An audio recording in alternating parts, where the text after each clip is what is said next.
प्रणाम, नमस्कार। बहुत स्वागत है आपका उस कार्यक्रम में जिसका नाम है हे प्रभु आनंददाता। और इस कार्यक्रम को आप निरंतर देख रहे हैं और मैं आपको ईमानदारी से कह रहा हूं कि मुझे भावुक कर देने वाली प्रतिक्रियाएं मिल रही हैं।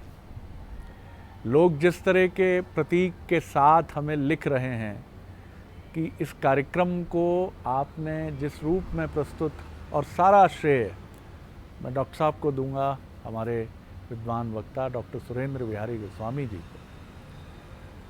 वो कहते हैं लोग, दर्शक, हमारे सुधिशील दर्शक, कि हमारा जीवन रूपांतरित होता है। थोड़ी देर के लिए अमृतवाणी जैसा लगता है, हमारा घर गूंज उठता है, उस ज्ञान के प्रकाश से आलोकित हो उठता है। ऐसा लगता है कि हमने स्नान कर लिया, बहुत किसी दिव्य पवित्र बहती हुई नदी में सांगो पांग डूब कर हमने स्नान किया। ये चीज़ हमें भावुक करती है और थोड़ी या बहुत अधिक कई बार चिंतित भी करती है कि हम आपकी अपेक्षाओं की कसौटी पर आगे बढ़ते रहें। जब ये आप कार्यक्रम आरंभ हुआ था तो बहुत सारे मन में विचार थे कि आप इसे किस स्वरूप में देखेंगे, ग्रहण करेंगे, लेकिन बहुत आनंद आया। आप अपनी प्रतिक्रियाएं भेजते रहिए। और आज हम जिस विषय पर बात करेंगे वो भी बहुत रुचिकर है। कार्यक्रम में आप देखते ही हैं कि बड़े रुचिकर विषयों पर हम चर्चा करते हैं।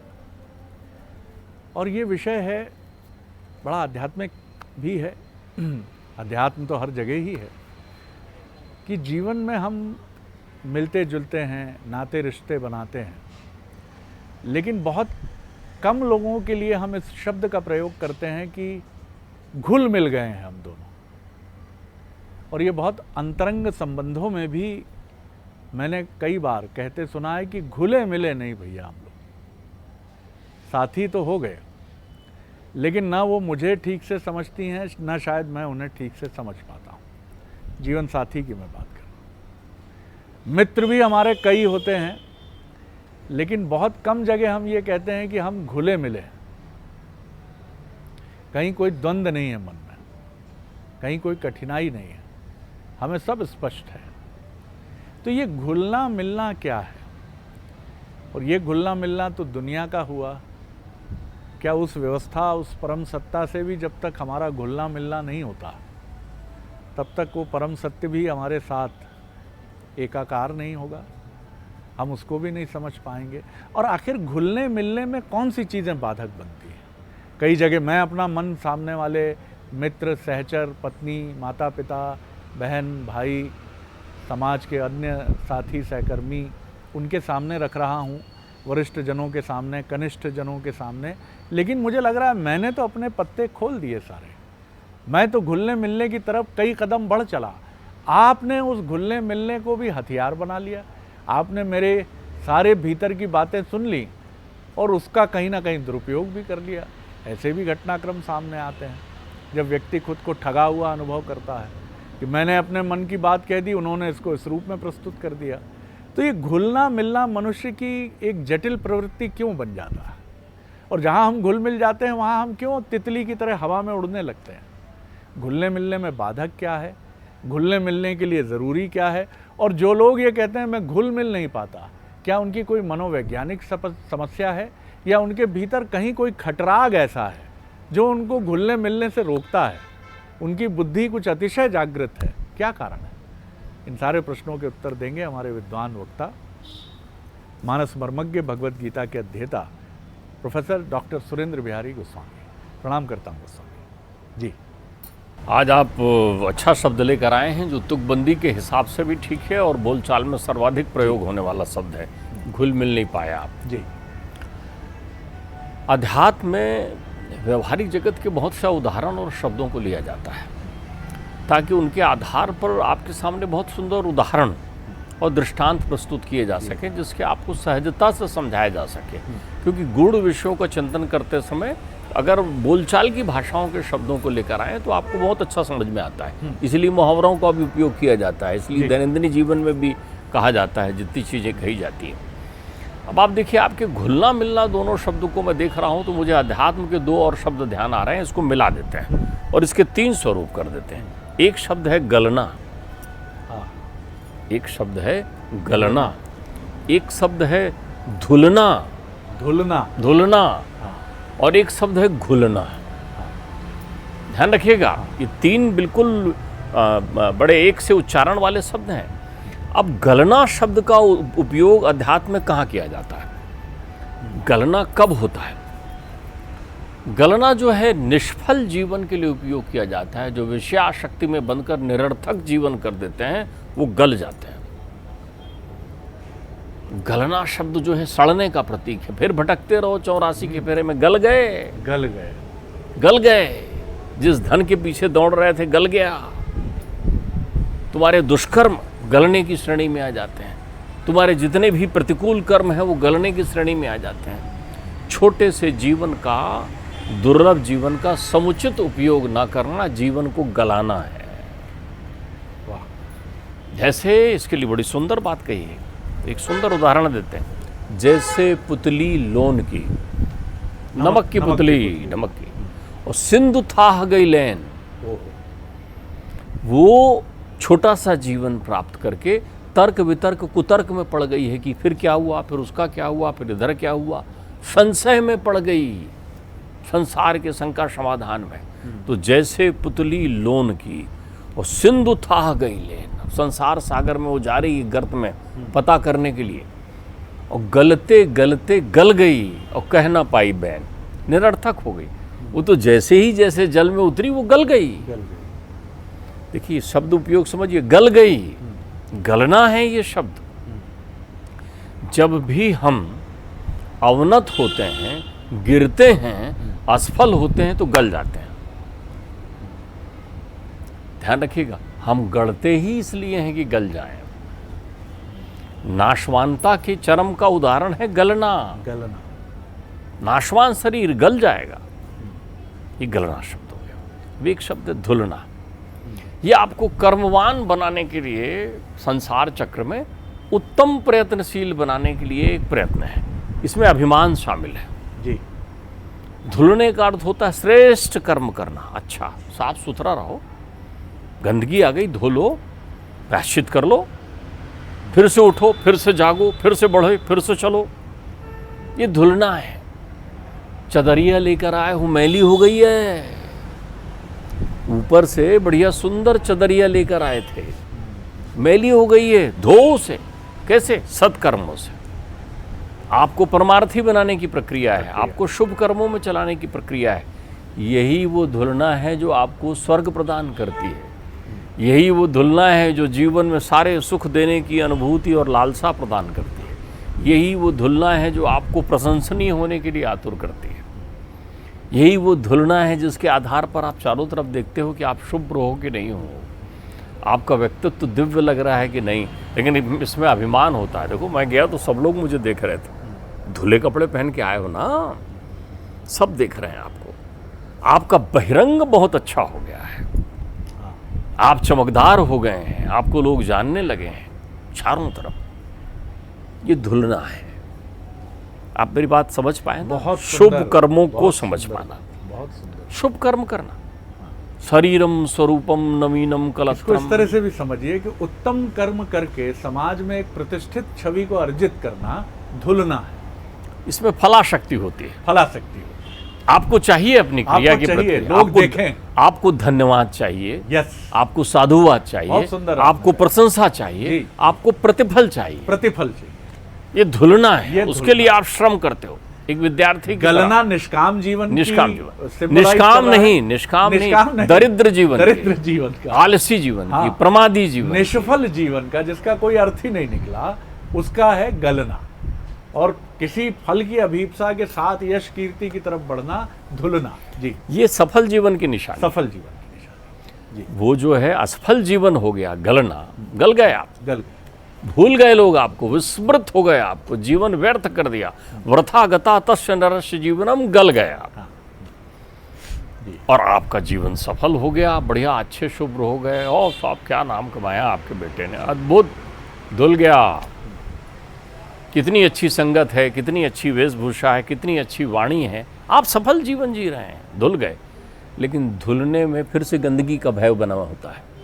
थोड़ा भी यदि आपने कीचड़ में पैर रखा नहीं कि फिर से धुलने की जरूरत पड़ जाएगी आपको, क्योंकि धोके आप तैयार हुए हो ना। प्राकृतिक परिवेश नहीं है आपका, आपको सावधानी हमेशा रखनी होगी, थोड़ा लहराए नहीं कि आप फिर गंदे हो गए, फिर धुलना पड़ेगा आपको, फिर उसी प्रक्रिया में आना पड़ेगा। तो आप गलने को ये समझ सकते हो कि अधोगति को प्राप्त करना, अर्थात कुकर सुकर योनि में जन्म हो जाएगा तुम्हारा। आप अब मनुष्य तो बन नहीं पाओगे। धुलने का अर्थ होता है कि देयर इज ए चांस, अवसर है कि फिर से आप मनुष्य बनोगे, और अच्छे मनुष्य बनोगे, और अच्छे सत्कर्म करो, पुण्य करो, फला शक्ति है।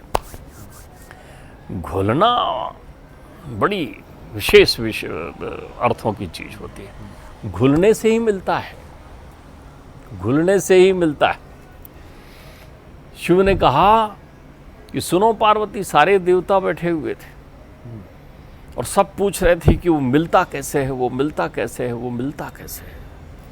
तो मैंने कहा घुलने से मिल जाता है, घुलने से मिल जाता है। तो बोले कैसा घुलना? हरि व्यापक सर्वत्र समाना और प्रेम ते प्रगट होई में जाना, परमेश्वर रसानाम मनस्या प्रेरता एतन प्रेमा प्रेमत्वम प्रवीदंति मनीषणा। घुल गई मीरा, मिल गए श्याम। घुल गई मीरा, मिल गए श्याम। जनाबाई घुल गई, मिल गए श्याम। जनाबाई। शबरी घुल गई, मिल गए राम। घुल गई शबरी। जीवन दर्शन के अनेकों अनेक संकल्प को छोड़कर, विकल्प को छोड़कर, वस्त्रों को नहीं देखा, जीवन को नहीं देखा, व्यवस्था को नहीं देखी, सब छोड़ दिया तो घुल गए। समुद्र की एक बूंद को उठाइए तो समुद्र है आपके हाथ में। हेरत हेरत हे सखी और हेरत गयो हेराए, और बूंद समानी समुद्र में तू कत हेरी जाए। वो घुल गई। देखिए घुलने में एक खासियत समझिए, रंग भी मिल जाता है पानी में, लेकिन जब पानी उड़ता है तो रंग नहीं उड़ता, घुला नहीं है वो। घुलने का अर्थ होता है पानी ही बन जाना, जो तुम हो, जो तुम हो। रंग अपने रंगत्व को छोड़कर जब जलत्व को प्राप्त कर लेती है तब वो घुल जाती है।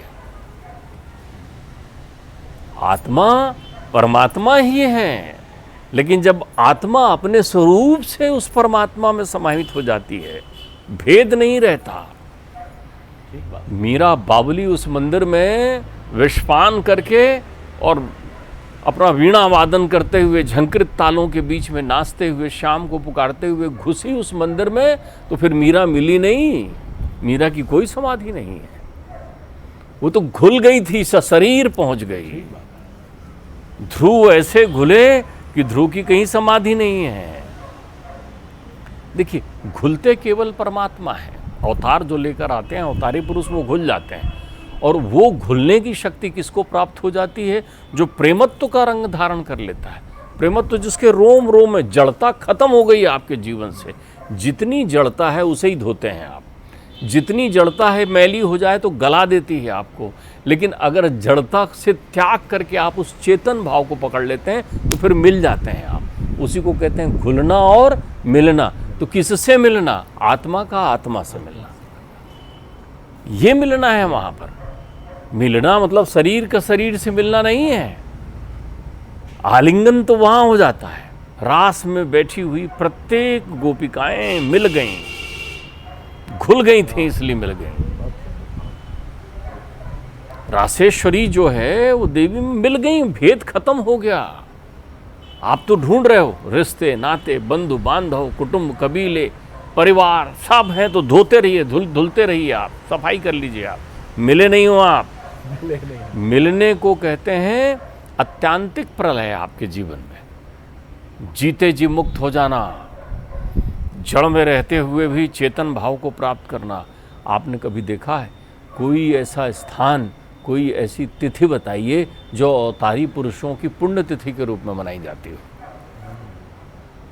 अवतार लेकर परमात्मा आते हैं लीला करने के लिए। कब वो प्रकट हुए ये तो निश्चित है, लेकिन कब वो गए कहीं नहीं लिखा हुआ है। वो तो मिल गए, घुल गए और मिल गए। कहाँ घुल गए? आप में घुल गए। भागवत जी में तो लिखा हुआ है कि जब परमात्मा जो है स्वलोक धाम पधारने लगे अपनी लीला काल पूरा करने के बाद में, तो वहाँ सचराचर सृष्टि के सारे देव प्रकट हो गए, वंदना करने लगे। परमात्मा ने दिव्य ध्यान मग्न मुद्रा की, क्योंकि उनका शरीर ही संसार था, चेतन था, ब्रह्मांड था। उसको विनष्ट करना है, यानी ब्रह्मांड को विनष्ट करना है। उनके रोम रोम में, कण कण में करोड़ों करोड़ों ब्रह्मांड समाये हुए थे। तो उनके देखते हुए एक दिव्य पुंज प्रकट हुआ, और वो इतनी गतिशील था कि वो जिस गति से गए उस गति से जाते हुए तो दिखे, लेकिन कहाँ गए नहीं दिखे। तो सुखदेव जी से परीक्षित ने पूछा, वो कहाँ गए? यही भागवत में आ गए, इसी वाणी में आ गए, इसी शब्द में आ गए, इसी रोम रोम में आ गए, इसी प्रकृति में आ गए। तो तुम कभी घुलने का प्रयत्न जरूर कर लिया करो।